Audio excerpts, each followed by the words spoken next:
মৃত্যুর পরোয়ানা ছিঁড়ে দিলেন আমাদের মা সারদা দেবী। চিকিৎসা বিজ্ঞান যেখানে হার মেনেছিল, শ্রীরামকৃষ্ণের এক ভক্ত মারাত্মক ওলাউঠায় আক্রান্ত হয়েছিলেন। সেই যুগে কলেরা মানেই ছিল অবধারিত মৃত্যু।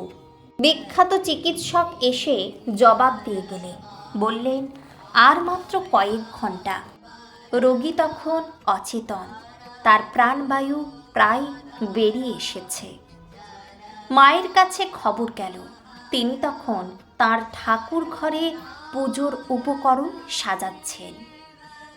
খবর শুনে তার চোখ জলে ভরে উঠল। দরজা বন্ধ করে মা বসলেন তার আরাধ্য দেবতার ছবির সামনে। তারপর তিনি এক ঘটি জল নিয়ে ঘর থেকে বাইরে বেরিয়ে এলেন।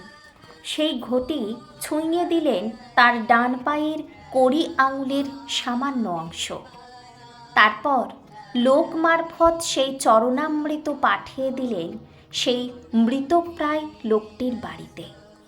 সেই জল যখন রোগীর মাথায় ছুঁয়ে কয়েক ছিটে তার মুখে দেওয়া হলো, তারপরেই ঘটল সেই বিস্ময়জনক ঘটনা। হঠাৎ রোগীর শরীরের নীল হয়ে যাওয়া চামড়া শুরু করলো স্বাভাবিক হতে। তখনই চিকিৎসককে ডেকে পাঠানো হলো রোগীকে আরও একবার ভালো করে দেখার জন্য। তিনি ঘরে ঢুকেই আশ্চর্য হয়ে গেলেন। যিনি কিছুক্ষণ আগে রোগীর ডেথ সার্টিফিকেট লেখার কথা ভাবছিলেন, সবিস্ময়ে দেখলেন সেই মরণাপন্ন রোগী ক্ষীণ গলায় খাবার চাইছে, অর্থাৎ সে আরোগ্যের পথে। পরে মা বলেছিলেন, আমি কিছুই করিনি রে, আমার দেবতাই ওকে রেখে দিলেন।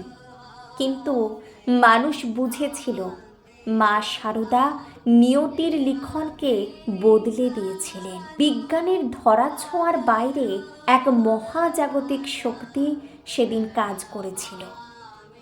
আপনার জীবনের ঘটে যাওয়া এরকম কোনো অলৌকিক ঘটনা কি আছে? কমেন্টে জানাতে পারেন। জয় ঠাকুর, জয় মা।